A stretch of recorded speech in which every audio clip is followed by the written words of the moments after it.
I hope you can all hear me. Yes, sounds good. Okay, great. It's a bit weird not being able to see you all, but it's very nice to be kind of in the same room with you, even if at a distance. So hello to all my colleagues in the Screen Studies group, and hello to Britta, and hello to Shaku. So, thanks for that introduction to machinima, Britta, and sorry about the technology problem. I hope everybody's got a good sense of what this kind of cultural form looks like, what it can do, its educational potential, its kind of cultural character, and so on. So what I'm going to try to do is connect it in a kind of conceptual and analytical way to the theme of montage that's running through today, and hopefully we'll have a bit of time for questions at the end. I'm going to use an example of a machinima film that was made by a group of 11-year-old children in Cambridge last year, with the help of Martin Sercombe, who's Britta's partner, a filmmaker and educator. And Britta, I hope, will be able to show you a short extract from that film at the end to put it in context. So, as I said, the theme of montage runs through the day, and I'm going to kind of throw a new idea into the ring and propose a concept of Ludic Montage, a kind of category that combines games, machinima, and cinema. So, in order to do that, let's have a look at some of the possible ways of approaching this. We've heard what machinima is. Here's another definition from a book by Matt Kelland, who runs a software company in Cambridge, which is used by the children whose film we're going to see later. As I said, we'll have a think about what might count as montage in machinima and how to analyse it and think about it. And I'm going to suggest that we've got three choices about how to approach this. We've got film theory, which you all know about. You're all experts in that field, of course, and I'll say a little bit about that. We've got game theory, and Britta's alluded to games already. And I'm going to also just throw into the ring a sort of more recent semiotic theory, multimodality, which is derived from a framework of social semiotics. So a little bit more about that in a minute. Okay, film theory. So I guess, in a way, our main reference here is Eisenstein. I didn't hear the first presentation, but I guess Eisenstein's name's going to crop up pretty frequently today if you're thinking about montage. So what can we still think about that as? We can think, of course, about editing in the popular conception of montage, and the ways in which images can be juxtaposed, whether that's a kind of radical juxtaposition, as in Eisenstein's work, or whether it's the more kind of everyday continuity system that we're used to seeing in television and film. We can think of it in terms of the combination of different semiotic modes, sound and image, the combination which Eisenstein called vertical montage. And Eisenstein gives us lots of other ways of thinking about montage that are still relevant, that we can still apply to a new form like machinima, the ways in which rhythmic montage produces emotion, for example. I think it's also worth noting in passing that Eisenstein's theory of montage, which changed over his career, of course, was notoriously generous and incorporated, you know, a range of cultural practices and forms of human behaviour, including urban geographies, the kind of movements and expressions of actors in theatre and film, the empathetic imitative work of the audience in a cinema or a theatre, and so on. And this kind of breadth is a good basis on which to approach these new forms which keep morphing and bleeding into each other. Rather more difficult in traditional film theory, if there is such a thing, is to account for the kind of spatio-temporal nature of virtual worlds, which are different in certain ways that we'll look at in a minute, from the spatio-temporal nature of filmic space and time. How to think about avatars rather than human actors or even animated figures. Avatars are a different kind of beast, and avatars as actors are a different kind of actor. And also how to think about the game cultures which provide the context for machinima, as Britta has explained, the context and the history. Okay, let's move on to game theory and see what that can kind of provide for us. So, as I said, we can think about the nature of the avatar, and avatar studies are rapidly becoming a kind of subset of game studies. In this particular context, we can think about the avatar as actor, and very early on in game theory, drama and theatre were invoked as a kind of analogue for the behaviour of the avatar in a game world. So in Brenda Laurel's seminal text, for example, Computers as Theatre, which applies classical Aristotelian notions of theatre to the space and behaviour of games, we think about what's a sort of simple idea but still quite profound, the idea of how the audience can cross the threshold of the stage, can enter through the proscenium arch and can become an actor on the stage, which usually they're only spectators of. So how is that a kind of account of the game world, and how can we carry that over into thinking about avatars as actors in machinima? So we might think about Britta's students in Scone, for example, as actors within their own kind of dramatic space in the machinima film. How do we think about ludic space and time? In many ways, that it's like cinema, it's camera framed, as Britta said, though the virtual camera is usually invisible. It's screen framed, it's a screen medium, of course, but it's also different. It's a kind of bounded three-dimensional space constructed as a world, as a maze, as a labyrinth, as a series of optional routes offering players different ways through the game. So in those senses it's different from cinematic space. Game time, again, is different. It's continuous, for example. It's not segmented into shot grammar. It's unpredictable in length. It depends on player behavior. It involves loops because of that indeterminacy. So music is typically looped in game sequences because you don't know how long they're going to be. And space and time to some degree are player controlled. So in these quite specific ways, game space and time are different from cinematic space and time. Ludic point of view, we can think about point of view here. So what we're used to thinking of as first person view or second person view or third person view in literature and film becomes kind of quite dramatically different in games, where typically the game offers a kind of second person opportunity to the player, and the player toggles between first person mode, is that me, the avatar in the narrative there, and third person mode, that's my avatar, my representation in the game, behaving as the narrative protagonist.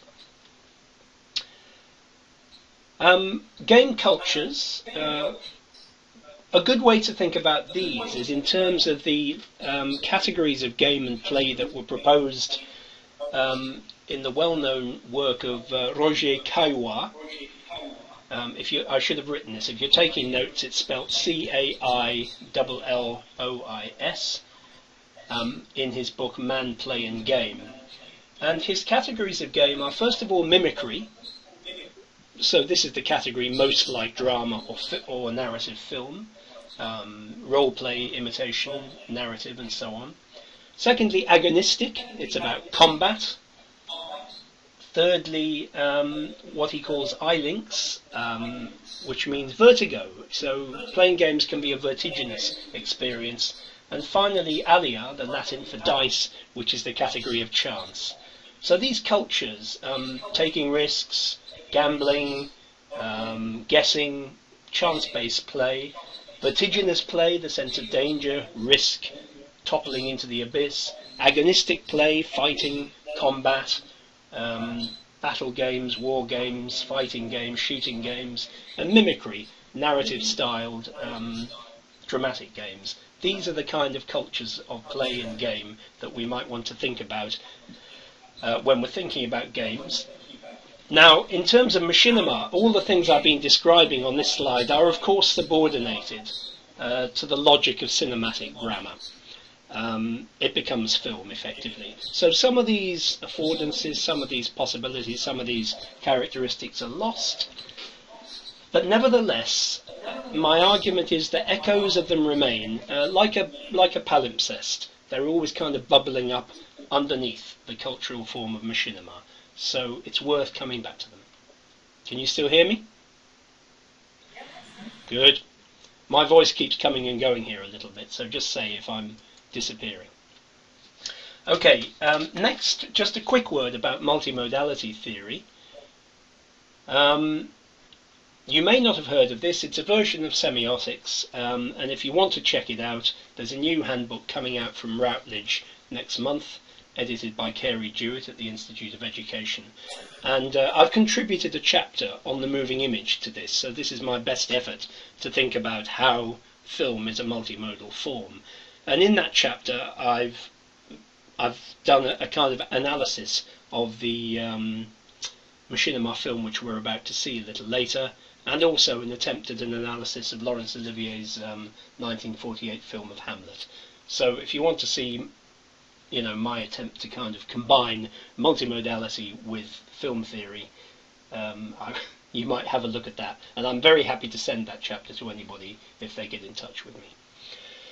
So the idea here is that the core concept is the concept of mode, and mode is a communicative form. So we can think of language as a mode, speech and writing as different modes, visual design as a mode, music as a mode, and so on. In film, my argument is that we have many modes, and in a way this borrows from Christian Metz's distinction between cinematic language and filmic language, where cinematic language is the kind of determining or orchestrating function of filming and editing, and filmic language is the broader set of modes that are brought in, so dramatic acting, speech, lighting, the architecture of set design or location, and so on. So my argument here is film is a multimodal ensemble, and we can think about principles of design across different modes and media. So the design work of someone stitching a costume is different from the design work of someone creating lighting, but both are somehow subsumed within the frame of the film, and we can think about particular principles across these different modes. So in the sense that machinima is a film, we can think about it in this kind of way. However, since machinima also refers, as I've said, to games, we can also think about ways in which it incorporates or refers to the organising principles of games, what we might call the ludic multimodal.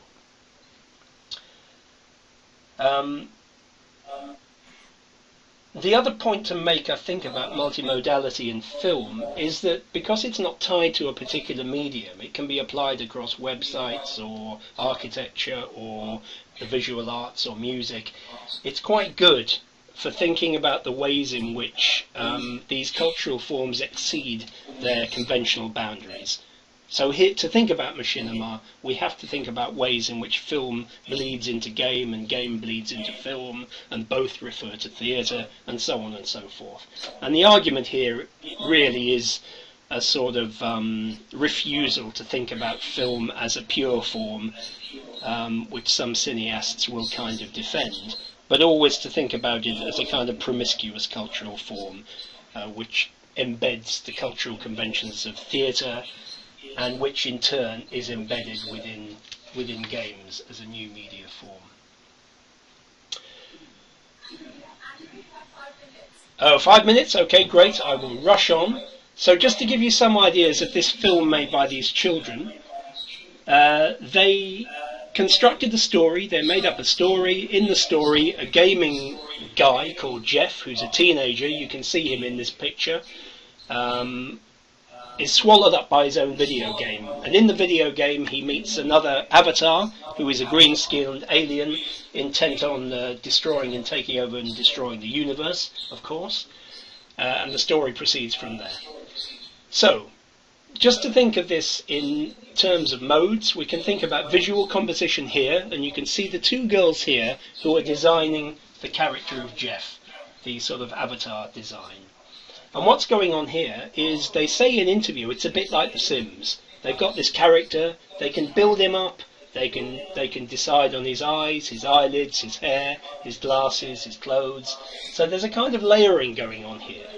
And in terms of montage, this is actually rather more like the montage we might apply to early films such as the animations of Georges Méliès.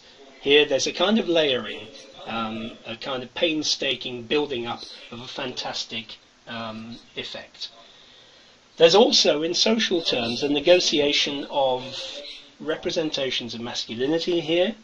So for the girls, Jeff was a kind of attractive character because he was vulnerable and interesting in a kind of stereotypical way. For the boys, he was attractive because he was an expert gamer, and so on. So we have the visual mode, in which a kind of layered or laminated montage takes place in the interests of certain social meanings to begin with. Secondly, we could look at voice acting. So here some of the students had to voice Jeff and the other characters, and they make decisions such as, you know, what kind of language will he use, what kind of accent, what kind of idioms. So we have a very well-known idiom in the south of England, "Oh my days," do you recognise that? Which will crop up in the film. I'm sure you'll recognise that moment. So certain decisions again about identity, social meanings, and so on. And the role of dramatised speech in machinima. So it's acted in a way that's very similar to the acting of speech in animation, in fact. We can think about music. And in many ways, again, this is the ways in which music would be composed for film and animation. The students composed it, they performed it, they recorded it, and it was laid on the soundtrack when the film was finally edited. Nevertheless, there is a certain kind of loop structure going on, which you'll hear in the extract we're going to talk about, which does refer to the kind of temporality of game worlds. And finally, just before we see the film, here's a kind of breakdown of one sequence. Now, this sequence is interesting. It's a conversation between the evil alien, Dr. T, and the guard of Cleopatra's palace, where they go in the game. And you can see Jeff just lurking in the background. And the interesting thing about this image is that the two 11-year-old girls making it were trying to think, how do you show a conversation? And they first of all thought of a two-shot, and they eventually arrived through a kind of design process at the very familiar structure of shot reverse shot to show a conversation. And you can see that happening in these two frames. What does this mean? Well, first of all, it means that children discover the classic editing language of film by trial and error, and they have to rediscover it even though they're very familiar with it from watching television and film. Second, however, they're quite tempted to keep the characters together in the same space. Why? Well, because that's their social experience, co-location in social space, but also in games. You don't have shot reverse shot. You're in the same space. So it's a kind of reference back again to games, a tension between games and film going on here. The music loop going on underneath is just a kind of reminder that although we're traditionally accustomed to shot segmentation in film analysis, multimodality theory emphasizes that the different modes may be segmented in different ways. So although you've got a segmentation of two shots with a cut between them and two lines of dialogue, the music, this is one loop of the music, continues. And it's a kind of mock Egyptian sound. So it goes da da da da da da da dum ba, and that's one sequence of the loop. And that continues to iterate. We could call it a kind of iterative montage, which, as I said, echoes the temporality of game worlds. So some final points to sum up before we have a look at the film, or a 1-minute extract. We're talking about two types of montage here then. So the juxtaposition we're familiar with from Eisenstein, but also the lamination that we're familiar with from the work of Méliès through 20th century animation and into game design, such as the avatar construction we see in The Sims. We're thinking of gestural montage. Eisenstein thought about the action and gesture of actors as montage, but here we're looking at programmed repertoires of gestures, just as the ones which my avatar is now performing for you. So it's a different kind of dramatic expression. Voice, we're thinking of voice in game worlds, but also the traditional dubbing of voice acting in film and animation. Music and sound, I've talked about loops already. Montage as iteration, I've talked about that already.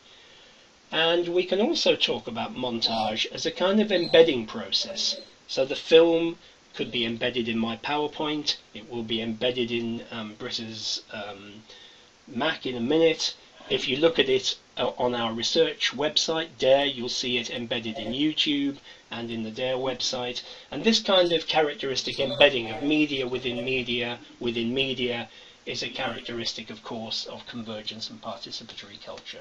So here we end up with Ludic Montage as a form of popular culture, which Shaku reminded us of at the beginning in her introduction. It's also a kind of mashup. It's a mashup of narrative, of different cultural forms, of different cultural affinities.